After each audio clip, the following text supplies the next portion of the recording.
Well, first of all, thank you to the Green Party for inviting me today. Again, my name is Veronica Shinzato, and I am running for Supervisor in District 1. I'm running because, like many of you, I'm sick and tired of politics as usual that has created an environment of distrust across our institution. I'm not backed by the political establishment. I am running a grassroots campaign. Two of my opponents have the financial advantage, and that is okay because we're running a people-powered campaign and we're hoping to qualify for public financing at the end of the month.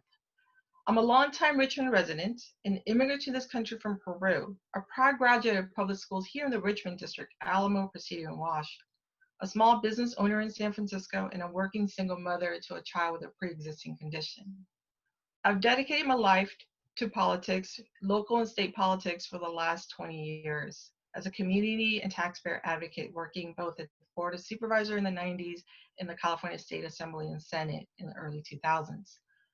Unfortunately, City Hall has been so out of touch with the struggling of working class people, many of whom have either left the city because they simply cannot afford it, as many of my friends and family have, or they're simply given up in our institution. I truly believe we deserve better, and that is why I am running this year. These are unprecedented times, there's no denying. Thousands of San Francisco are living paycheck to paychecks. Oh, I see the time. Thank you very much. Appreciate that statement. See, do we have any questions? I have one from John Mark. Hello, Yeah, Mr. sorry. Mark. I'm sorry to monopolize all the questions, but I wrote some down in advance based on the questionnaires. One thing I wasn't clear from your questionnaire was whether you support ranked choice voting. Can you clarify that a little bit? I had a follow-up question, but that's a quick one. Absolutely. So, you know, I worked at the Board of Supervisors when it was citywide elections. And when that happened, you really focus on city issues. Then we transferred into district elections and ranked choice votings.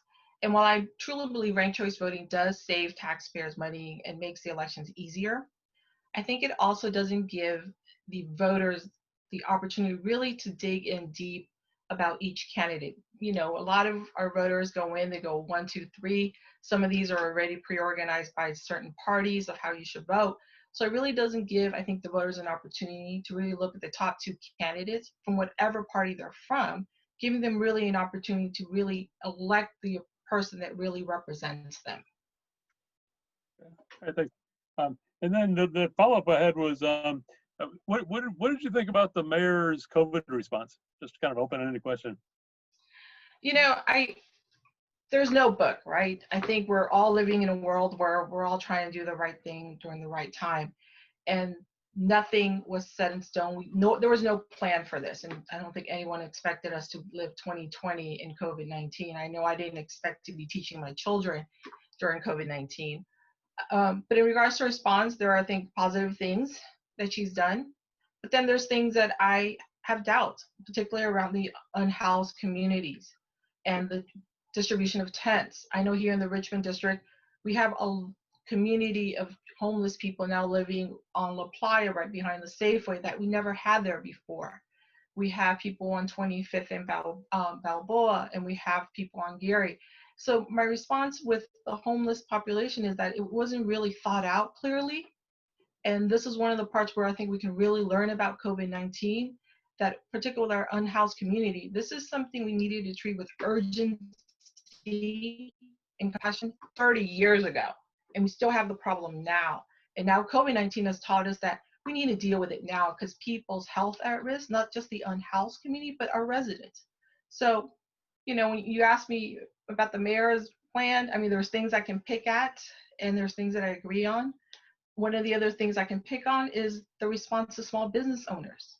As a small business owner myself, I can tell you that the assistance from the local level has been 0 to none. The state has been limited. The federal government, with the exception of the PPP, has been limited. And we're seeing a lot of businesses struggling. And I've always said, our small businesses are the backbone of our community. They offer employment to our community. If these businesses close, there goes our low-wage paying jobs. There goes our part-time jobs. There goes our community, you know, being boarded up. So I think there needs to be a better response from the mayor's office and the Board of Supervisors and the city in general and really assisting also our small business owners to be able to come out of COVID-19, at least opening their doors.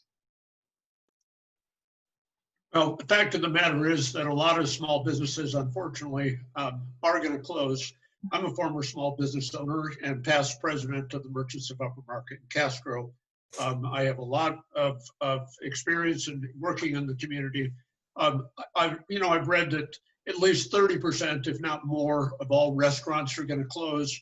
An astonishing number of minority businesses, particularly African American businesses, are going to close because they don't have the financial resources. How would you work to actually address that problem? You know, again, my parents opened their first restaurant in 1989, and my father says to me all the time, I made more money in 89 than I am in 2020. First of all, with small businesses, and I think the mayor has started taking steps at re-envisioning what our tax system for small business owners are here in the San Francisco. So that's a great start, but we need to go further.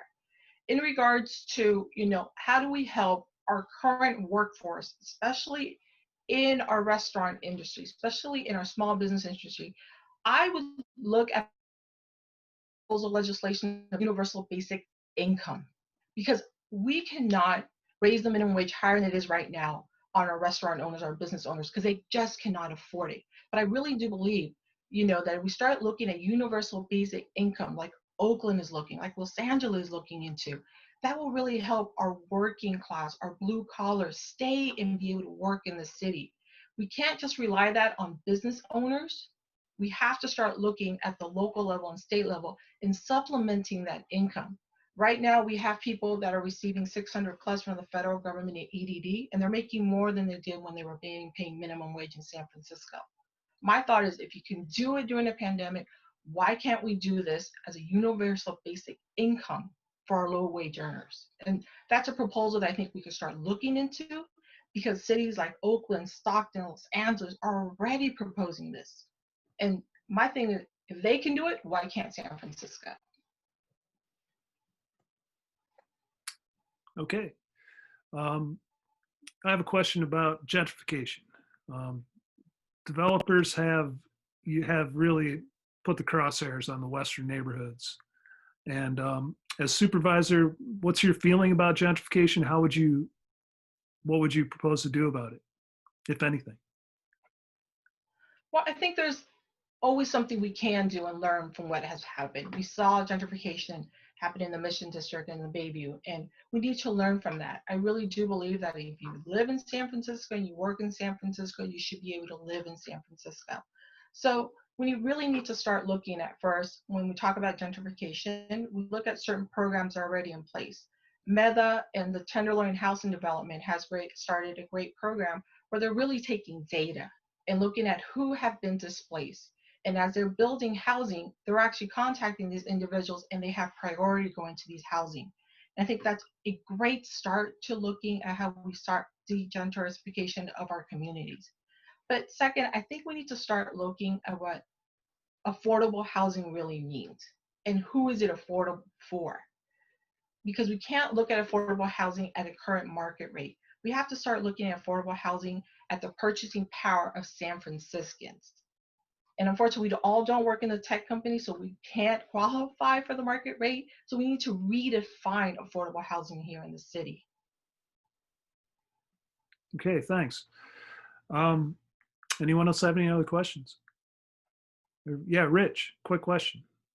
Yeah, hi. You actually, hi there, Veronica. You actually answered my first question on UBI, but I guess maybe a good follow up that is you suggested that you would consider the formation of a public or municipal bank, and I was just wondering what that would entail. Coming from you. For municipal banks? Yes. I'm a strong supporter of municipal banks. Yeah. I believe that, city in the county of San Francisco really, I don't understand why we haven't talked about this 10 years ago, right? 10 years ago would have been a better time to talk about it, where we started really investing in the city and county. But fast forward 2020, and this is a conversation that's also going in the state. But with a municipal bank, what it would do is really create a revenue source for San Francisco to really address the unhoused population, to build affordable housing, to keep our street clean. But in addition to that, a municipal bank would give banking opportunities for those businesses that currently can't do banking, like the cannabis industry, those who work in the cannabis industry. It would provide an opportunity for undocumented folks to really start working with a bank, creating credit, you know. And so municipal bank, I think it's broader than we're really thinking about it, and there's endless possibilities. And at the end of the day, all those interests that, you know, Chase, Bank of America earns, that goes back into our coffers, goes back into our city. And that's when we can really start reinvesting in our city, in our schools, our clean streets, public safety, affordable housing, on house. But if San Francisco doesn't start looking at other sources of revenue, then we're back to square one. And municipal bank, I think, is a great way to start, especially for our small business owners, our undocumented communities, even our high school students. We could really start talking about, you know, financial education. So there's endless possibilities with a municipal bank. My only concern with that is who would run it. And I think that's a concern we all have. And I think we really need to start addressing that. Where will municipal bank land? Does it end with the treasurer's office? Does it end with the mayor's office? I'm hoping the municipal ends exactly where it should be, with the people, run by our taxpayer, run by our residents, run by the advisory of the people. Well, thank you very much. That's about all the time we have. And we really appreciate you stopping by, and good luck with the election.